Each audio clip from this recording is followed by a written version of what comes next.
देखना इंद्रियों के न घोड़े भगे, देखना इंद्रियों के न घोड़े भगे, देखना इंद्रियों के न घोड़े भगे, देखना इंद्रियों के न घोड़े भगे, उनमें हरदम ये संयम के घोड़े लगे, उनमें हरदम ये संयम के घोड़े लगे। अपने रथ को सुमारग लगाते चलो, अपने रथ को सुमारग लगाते चलो, अपने रथ को सुमारग लगाते चलो, अपने रथ को सुमारग लगाते चलो। कृष्ण गोविंद गोपाल गाते चलो, कृष्ण गोविंद गोपाल गाते चलो।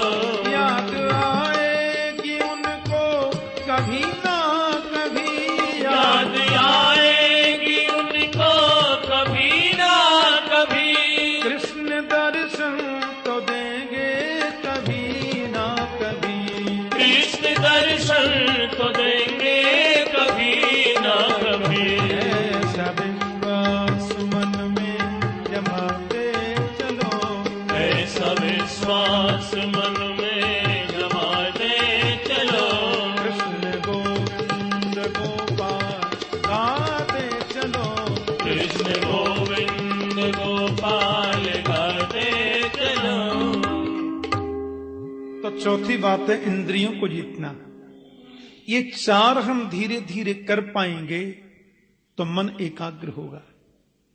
इन चारों से भी पहली बात जो मैं समझता हूं परीक्षित, वो है प्रातः जल्दी उठना। सवेरे 4 बजे से 5:30 बजे तक का जो टाइम है ना, उसको बोलते हैं ब्रह्म मुहूर्त, अमृत वेला। उस समय हमें उठ जाना चाहिए।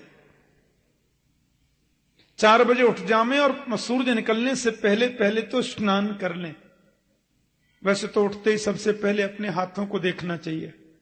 कराग्रे बसते लक्ष्मी, कर मध्य सरस्वती, करमूले तु गोविंद, प्रभाते कर दर्शनम। बड़ा सुंदर श्लोक है। कराग्रे बसते लक्ष्मी, यानी कर के अग्रभाग में ही लक्ष्मी का वास है। हम कर्म करेंगे तो लक्ष्मी प्राप्त होगी, और कर से ही कर्म होता है। फिर लिखा है कर मध्य सरस्वती, कर के मध्य में सरस्वती का वास है। माने कर्म के पथ पर आगे चलेंगे तो सरस्वती माने ज्ञान भी हमें प्राप्त होगा कर्म के द्वारा। और करमूले तो गोविंद, कर्म करते करते करते करते यदि कर्म में निष्कामता आ जाए तो गोविंद को भी हम प्राप्त कर सकते हैं। कर्म के द्वारा भगवान को भी पा सकते हैं। इसलिए प्रभाते कर दर्शनम, प्रभात में कर दर्शन करो। करते हैं कर दर्शन प्रभात में। मैंने कई लोगों को देखा, सवेरे उठते हैं ना तो चादर में से मुंह बाद में निकालते हैं, अंदर से ही चिल्लाते हैं चाय बन गई क्या। मुखड़ा बाद में निकलेगा, पहले कंफर्म कर रहे हैं।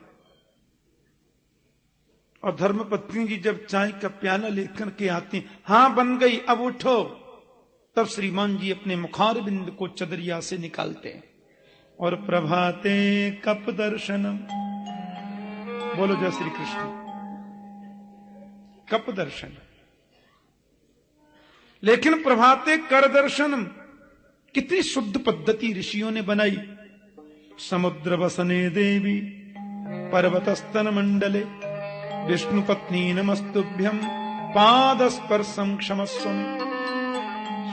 हे माता मुझे क्षमा करना, मैं कर्म करने के लिए आपके ऊपर पैर रखने पर विवश हूं, कृपया क्षमा करें। ये भावना है। फिर हम कर्म में प्रवृत्त हो जाएं और स्नानादि से निवृत्त होकर इन 4 बातों का ध्यान रखें। आसन जीतना, प्राणायाम के द्वारा श्वास जीतना, अच्छे पुरुषों का संग करके संग जीतना, और फिर इंद्रियों पर विजय प्राप्त करना, जितेंद्रिय। फिर एकांत में बैठकर के स्थूल रूप से परमात्मा का चिंतन करें और चिंतन करते करते करते करते करते मन एकाग्र हो जाएगा। बस सीधी सी बात है राजन, चिंतन को बढ़ाओ और चिंता को मिटाओ। हमारे सामने समस्या क्या है? चिंता हम छोड़ते नहीं, चिंतन कभी करते नहीं। चिंता को त्यागो और चिंतन को बढ़ाओ तो मुरलीधर दूर नहीं है। चिंता संसार की होती है, चिंतन गोविंद का होता है। सुनकर के परीक्षित को अच्छा लगा, लेकिन प्रभु किसके प्रति आस्था ज्यादा रखें यह भी बताएं। ये प्रसंग हम लोग 3 बजे से बड़ी श्रद्धा से सुनेंगे। आज सायंकाल बहुत सुंदर प्रसंग है, चतुश्लोकी भागवत विदुर कथा, और आज कपिल देवभूति संवाद का व्याख्यान करेंगे भगवान सुखदेव जी। सब लोग 2:45 बजे समय से आएंगे। बोले बाल कृष्ण लाल की जय, श्रीमद् भागवत महापुराण की जय, सद्गुरुदेव महाराज की श्री श्री कात्यायनी माता की जय। जय श्री राधे।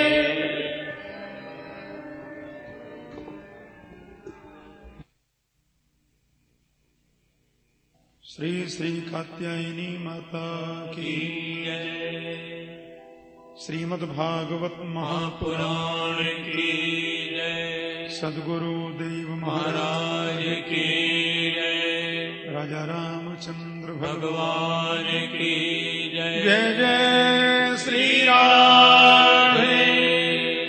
द्वारिकाधीश की परम मंगलमय परात्पर अखिलेश्वर अकारण करुणा वरुणाले भक्त वांछा कल्पतरु तड़िद्युति विनिंदक पीताम्बरधारी श्री बालकृष्ण लाल की वांग्मयी प्रतिमूर्ति श्रीमद् भागवत महापुराण परमात्मा की कृपा से मां श्री श्री कात्यायनी जी की महती अनुकंपा से परम वंदनीय संत स्वामी विद्यानंद जी महाराज के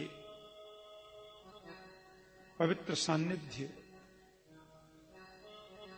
और आप सब भक्तों की उपस्थिति में भागवत ज्ञान यज्ञ सप्ताह कथा में प्रातःकालीन सत्र में हम लोग भगवान सुखदेव जी के द्वारा राजर्षि परीक्षित को दिए गए अमृतोपदेश का अंश श्रवण कर रहे थे। हम उसी पवित्र स्थान पर चलें जहां संतों की मंडली के मध्य परम वीतराग संत शिरोमणि श्री सुखदेव स्वामी राजर्षि परीक्षित को लक्ष्य करके मानो संपूर्ण मानव जगत को उपदेश कर रहे हैं।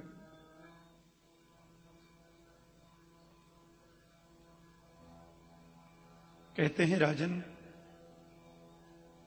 वैसे तो इदमेव सुनिष्पन्नो ध्येयो नारायण सदा।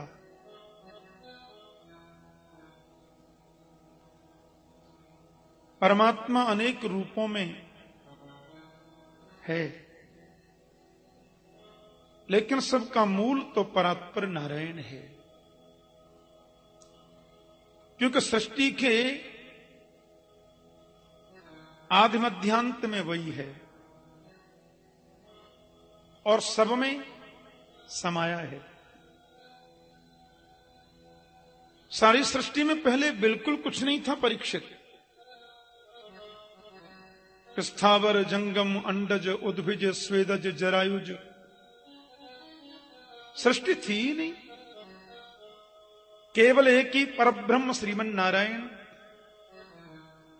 अपनी आद्या शक्ति के साथ में विद्यमान थे।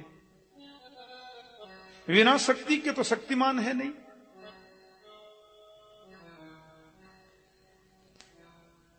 एक ही तत्व में समाहित थे। वेद में लिखा है स अकामयत एको हम बहुश्याम। उनके मन में इच्छा हुई कि मैं एक से बहुत हो जाऊं, तो उनके नाभि से सुंदर कमलोत्पन्न हुआ और परीक्षित उसी कमल पर विधाता प्रकट हुए ब्रह्मा। चारों दिशाओं में देखने की सामर्थ्य उनको दी प्रभु ने। चतुर्दिश में चतुर्मुखारविंद, दशों दिशाओं में देखने की उनको शक्ति दे दी। लेकिन यह ब्रह्मा समझने में असमर्थ रहे कि मैं प्रकट कहां से हुआ, मैं पैदा कहां से हुआ, यह वो नहीं समझ पा रहे। तो कहते हैं कमल नाल की तंतु में ब्रह्मा प्रवेश कर गए। अब अंदर जाएं, फिर ऊपर आए, फिर अंदर प्रवेश करें, फिर ऊपर आए, फिर कितने वर्ष बीत गए। वो कमल नाल की तंतु कितनी विशाल, कितनी विस्तृत, ब्रह्मा को पता ही नहीं चलता कि मैं आया कहां से और मैं कौन हूं। जब ब्रह्मा थोड़ा शांत मन से बैठे, तस्पर्शे सुयत षोडशमेकविंशम् निष्किंचनानां न पयद्धनं विदु। कादियो मावसाना स्पर्शाः, क से लेकर मां पर्यंत जो वर्ण हैं उनको स्पर्श वर्ण बोलते हैं। तो उनमें 16वां और 21वां 2 वर्ण ब्रह्मा को सुनाई दिए। आप गिनना शुरू करें, क ख ग घ, तो उसमें 16वां होगा त और 21वां होगा प। तो स्पर्शेषु यत षोडशम एकविंशम, 16वां और 21वां वर्ण सुनाई दिया। ब्रह्मा समझ गए तप यानी तपस्या करो। ब्रह्मा जी तप में बैठ गए और महाराज जब बहुत वर्षों तक तप किया तब उनको परात्पर नारायण का दर्शन हो गया, प्रभु का दर्शन पाया। इतनी सुंदर मेरे प्रभु की झांकी। ब्रह्मा निहाल हो गए उनको देख करके। प्रभु ने अपना हाथ जरा बढ़ाया, ब्रह्मा का हाथ पकड़ लिया और बड़े प्यार से बोले, विधाता, ये नाम दे दिया मैंने तुम्हें, अब सृष्टि का सृजन करो। ब्रह्मा बोले, थोड़ा सा ऊंचा गद्दी मिलने पर लोग भूल जाते हैं सबको, अहंकारी हो जाते हैं। इतना उच्च पद प्रदान कर दिया मुझे, मैं भी अहंकारी हो गया तो? प्रभु मुस्कुरा करके बोले कि जीव को अभिमान कब होता है, जब उसको मेरी सत्ता का ज्ञान नहीं होता। जब तक ईश्वरीय सत्ता का बोध मनुष्य को न हो तो वह अभिमानी हो जाता है। प्यार से बोलो जय श्री कृष्ण। उस सत्ता का ज्ञान हो जाए तो अहंकार आवे ही क्यों? भागवत में लिखा है कि भगवान के रोम रोम में करोड़ों ब्रह्मांड लुढ़कते हैं। 10-5 गाड़ी हो गई, 10-20-50 करोड़ रुपए हो गए, 2-4 बंगले हो गए, थोड़ी मान प्रतिष्ठा मिल गई, हम भूल जाते हैं हम ये हैं, हम वो हैं, हम ये।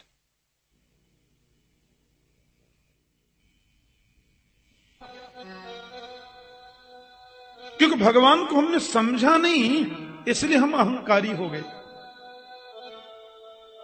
तो भागवत में वर्णन है कि परमात्मा के रोम रोम में करोड़ों ब्रह्मांड लुढ़कते हैं। ध्यान देना, मनुष्य के शरीर में, एक शरीर में 3.5 करोड़ रोमे होते हैं। तो भगवान के विग्रह में भी 3.5 करोड़ रोमे तो होंगे, और एक रोम में करोड़ों ब्रह्मांड लुढ़कते हैं। आप जरा सोचना, थोड़ा चिंतन करना। जिसके एक रोम में करोड़ों ब्रह्मांड हैं, उसमें ढूंढने में हजारों बरस तो हमें तब लग जाएंगे कि हमारा ब्रह्मांड कौन सा है। और अपना ब्रह्मांड मान लो मिल भी गया तो हमारे ब्रह्मांड में फिर 14 लोक है। और 14 लोकों में फिर मुख्य 3 लोक हैं, और 3 लोकों में फिर मुख्य 1 लोक है, मृत्युलोक। मृत्युलोक में फिर 7 द्वीप हैं, 7 द्वीपों में फिर एक जम्बूद्वीप है, और जम्बूद्वीप में फिर 9 वर्ष हैं, और 9 वर्षों में फिर एक भारतवर्ष है। भारतवर्ष में फिर ये उत्तर प्रदेश है, उत्तर प्रदेश में फिर हमारा ब्रजमंडल 84 कोस का ब्रजमंडल प्रदेश है, और ब्रजमंडल की राजधानी श्रीधाम वृंदावन है। वृंदावन में फिर कात्यायनी पीठ का ये पवित्र प्रांगण परिसर है, और उस पवित्र प्रांगण में 1.5 बाई 1.5 फीट के आसन पर हम बैठे हुए हैं। तो जिस परमात्मा के रोम में करोड़ों ब्रह्मांड लुढ़कते रहते हैं, उसमें हम कहीं दिखाई देंगे? फिर काय का अभिमान? फिर क्यों फूलते हैं? हम ये हैं, हम वो हैं, हम ये हैं। हम तो कुछ भी नहीं है। तो मैं तुम्हें बताना चाहता हूं ब्रह्मा, ये भागवत का उपदेश प्रभु ने सबसे पहले ब्रह्मा को दिया था, वही बता रहे कि अहमेवा समेवाग्रे नान्यत यद सत्परम पश्चादहम यदे तच्च यो वशिष्येत सोस्म्यहम्। सारी दुनिया में सबसे पहले केवल मैं था। दुनिया के बनने के बाद भी नाम रूप बदल गए, लेकिन हूं सब में मैं ही। और दुनिया के संपन्न हो जाने पर जो बचता है वो केवल मैं ही होता हूं, वह केवल मैं ही हुआ करता हूं। 1 किलो सोने की ईंट आपने दी, लो ठाकुर जी 1 किलो सोना। अरे मैंने कहा भैया बहुत बढ़िया चमक रहा है सोना। अब उस सोने के मैंने किए 50 टुकड़े, एक टुकड़े का हार बनवाया, एक टुकड़े का मैंने सुंदर करधनी बनवाई, एक टुकड़े के कुंडल बनवाए, तो नथनियां बनवाई, तो बाजूबंद बनवाए। अब देखो नाम अलग अलग हो गया ना, अलग अलग नाम है। प्यार से बोलो जय श्री कृष्ण। भिन्न भिन्न उसके नाम हो गए, भिन्न भिन्न नाम। एक दिन पता नहीं मुझे क्यों गुस्सा आ गई, सारे आभूषण उतार के ओखली में डाल के धनकुटा से कूट दिए, और कूटते ही चला गया, कूटते ही चला गया। तो कुंडल भी खत्म, हार भी खत्म, और ये करधनी वर्धनी सब खत्म। क्या बचा? सोना बचा। आभूषण बनने से पहले वो क्या था? बोले सोना। आभूषण बनने के बाद भी सब में वो क्या है? बोले सोना। और आभूषणों के बिगड़ने पर जो बचा है वो केवल सोना। प्यार से बोलो जय श्री कृष्ण। मिट्टी का हाथी बनाया, घोड़ा बनाया, बड़े बड़े खिलौने बनाए, और सबको बाद में तोड़ मरोड़ दिया और सबको पीस दिया तो मिट्टी बची। और खिलौनों को बनने से पहले वो मिट्टी थी, खिलौने बनने के बाद भी मिट्टी है, और बचने पर केवल मिट्टी ही बचती है। बड़ी समझने की बात है। इसलिए मैं ही सब में था, मैं ही सब में हूं, और मैं ही सब में रहूंगा। दूसरी बात, ऋतेर्थम यत् प्रतीयेत न प्रतीयेत चात्मनि तद विद्यादात्मनो मायाम यथा भासो यथा तमः। भगवान कहते हैं जो चीज दुनिया में नहीं है फिर भी हम जबरदस्ती मानते कि नहीं? एक माता बोली ठाकुर जी हमारे घर पधारो। मैंने कहा टाइम नहीं है, कल आना। दूसरे दिन आई, बोले घर चलना है महाराज, मैंने सबको निमंत्रण दे रखा है। मैंने कहा माता कथा से समय मिलता है, थोड़ा माला का नाटक करना है, अभी नहीं आ पाऊंगा। तीसरे दिन फिर बोली कि आपने आज चलने को बोला था। मैंने कहा देखो मैं आज भी जा तो नहीं पाऊंगा। तो नाराज होकर के बोली आप मेरे घर नहीं गए तो मेरी आत्मा को बड़ा कष्ट होगा। आपने मेरे घर एक गिलास दूध नहीं पिया तो आत्मा को बड़ा कष्ट होगा। ये आत्मा गाजर मूली है क्या? दूध नहीं पिया तो आत्मा को कष्ट हो गया। अरे काय की भीड़ लगी है, क्या हो गया? बोले बच्चे ने हाई स्कूल में बहुत परिश्रम किया, फेल हो गया तो रेल के नीचे कट के आत्महत्या कर ली।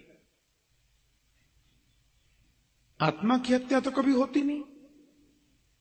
देखो जी, जरा भी बच्चों में सहन शक्ति नहीं है, थोड़ा कुछ बोल दिया तो पंखे से लटक के आत्महत्या कर ली।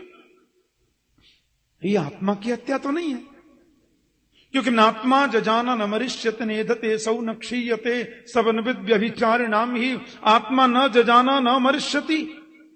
आत्मा न कभी जन्म लेती है, न उसकी कभी मृत्यु होती है, न उसमें कोई परिवर्तन आता है।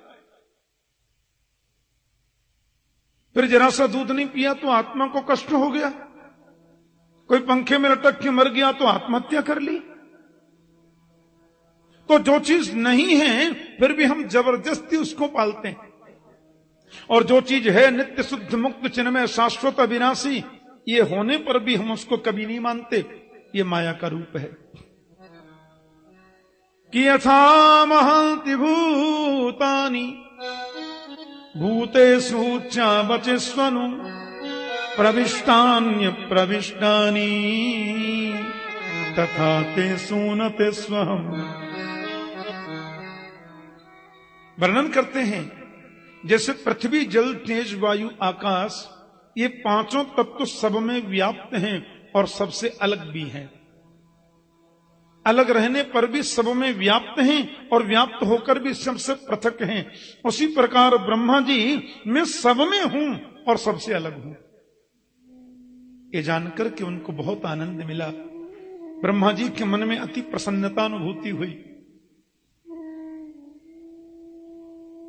एतावदेव जिज्ञास्यम तत्व जिज्ञासुनात्मनः अन्वय व्यतिरेकाभ्याम यत स्यात् सर्वत्र सर्वदा। आत्मा के तत्व के जिज्ञासु को बस यही समझना पर्याप्त है कि अन्वय व्यतिरेक से जो सर्वथा परे है, सर्वथा विद्यमान है, उसी को हम आत्मा कहते हैं। ब्रह्मा जी से कहा कि ये भागवत धर्म है। एक बात कहूं, भागवत का मतलब क्या होता है? भागवत का मायने क्या होता है?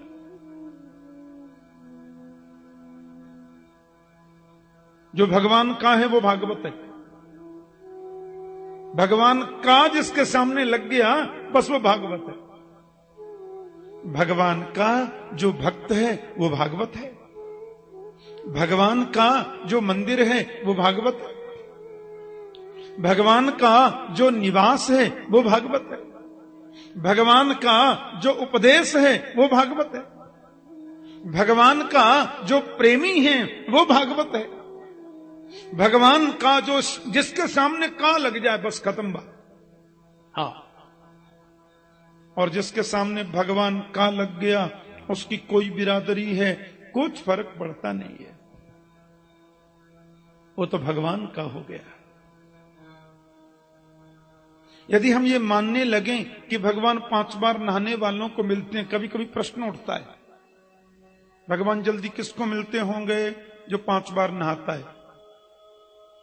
सवेरे 4:30 बजे नहाओ, फिर 8:30 बजे नहाओ, फिर 12:30 बजे नहा लो, शाम 5 बजे और नहा लो, सोते सोते एक बार और नहा लो। 5 बार नहाने वालों को भगवान मिलता है। बोले जिन भीलों को राम ने गले से लगाया वो जाड़े के दिन में नहाते ही नहीं थे। अब कर लो बात। भीलों को राम जी ने गले से लगाया, कौन भील? अस हमार प्रभु बड़ सेवकाई, लेकिन बासन बसन चुराई। खुला बोल दिया, हमारी सबसे बड़ी सेवा यही है कि सोटा लोटा आपका छुड़ाया नहीं है। उनको राम गले लगाते हैं, नहाने का तो मतलब ही नहीं। तो ये तो कंफर्म हो गया कि केवल 5 बार नहाने वाले को गोविंद मिलेंगे, ये जरूरी नहीं है। बोले नहाना धोना नहीं देखते होंगे, उम्र तो देखते ही होंगे, ऐसे थोड़ी मिल जाएंगे। पहले पूरे बाल सफेद होने चाहिए। 85 तक जब पहुंचोगे तो भगवान मिलने की सोचेंगे। 85 वर्ष हो गए जबते जबते, अब चलो मिलते हैं। लंबी उम्र वाले को मिलते होंगे। बोले ध्रुवस्य च वयो। बताओ ध्रुव जी की उम्र क्या थी? 5-7 वर्ष की उम्र में इस बच्चे ने भगवान को पा लिया। ध्रुव सगलान जपेऊ हरि नाऊ, पावा अचल अनुपम ठाऊ। अब देख लो उसको मिल गए। हाँ ठीक है, उम्र नहीं देखते होंगे, डिग्री जरूर देखते होंगे। महाराज जी उसको दर्शन देना है, एजुकेशन क्या है पूछ के आओ। AA PhD किया है, डीलिट है कि डॉक्टर है कि MBA है, क्या है? बोले वो तो बिल्कुल नहीं पढ़ा है। भगवान ये सब नहीं पूछते। यदि पढ़े लिखे को मिले ये समझा जाए तो गजराज कितना पढ़ा था। ग्रह ने जब पैर पकड़ लिया तो गजराज ने गोविंद कहा। सुनो, गो कहते ही भगवान आगे, बिंद तो बाद में बोला। बिंद तो बोल ही नहीं पाए, तब तक तो रक्षा हो गई। पहुंचे आधे नाम, सुनेरी मेरे निर्बल के बलराम। आधा नाम बोलते ही पहुंच गए। ठीक है, नहीं देखते होंगे पढ़ा लिखा, कम से कम ऊंचे कुल में तो जन्म लेना चाहिए। ठीक है, पंडित नहीं है तो क्षत्रिय वैश्य तो कम से कम होना चाहिए। ऊंची बिरादरी में जन्म नहीं लोगे तो भगवान नहीं मिलते। हाँ, अरे राम राम, ये बिल्कुल नहीं है भाई जी, ऐसी बात नहीं है। यदि ऐसा होता तो काजातिरि विदुरस्य यादव पते रुग्रस्य किम पौरुषम। बताओ विदुर जी की जाति क्या थी, विदुर जी की बिरादरी क्या थी? महात्मा विदुर तो दासी के पुत्र थे, लेकिन विदुर के घर मेरे गोविंद पधारे। विदुर जी को कितना सम्मान दिया, कितना आदर दिया, कितना स्नेह दिया मेरे प्रभु ने विदुर को। आप विचार करें। यदा तु राजा स्वसुतानुसाधुन पुष्णन्न धर्मेण विनष्ट दृष्टि, ऐसा लिखा है। सुखदेव जी कहते हैं कि धृतराष्ट्र की अंदर की, बाहर की नजर तो थी नहीं, लेकिन अंदर की नजरों को खत्म कर दिया था साले जी ने। हमारे ब्रज में कहते हैं दीवारे बिगारे आरो और घरे बिगारे सारो। बोलो जय श्री कृष्ण। ऐसी किंवदंती है। हाँ, दीवार में अलमारियां ज्यादा निकालोगे तो गड़बड़ी हो जाएगी, कमजोर हो जाएगी दीवार। घर में साले जी की सलाह मशवरा ज्यादा लोगे तो फिर राधे राधे है। और धृतराष्ट्र के यहां तो बिना शकुनी मामा की कुछ होता ही नहीं। तो बाहर की दृष्टि भगवान ने नहीं दी, अंदर की दृष्टि साले जी ने खत्म कर दी। ऐसी स्थिति बन गई। विदुर को बहुत दुख हुआ जब यह सुना विदुर ने कि लाक्षा भवन में पांडवों को जलाने का षड्यंत्र हो रहा है। महात्मा विदुर जी पहुंच गए धृतराष्ट्र के पास में। बोले राजन, अन्याय की बेल पर कभी अमृत का फल नहीं आता, अन्याय से बचना चाहिए। और नीति यह कहती है एक नगर को त्याग देने से राष्ट्र की रक्षा होती है तो नगर छोड़ना चाहिए। एक गांव को त्याग देने से पूरे प्रांत की रक्षा होती है तो ग्राम त्याग देना चाहिए। एक घर को त्याग देने से पूरे नगर की सुरक्षा हो सकती है तो घर को छोड़ो।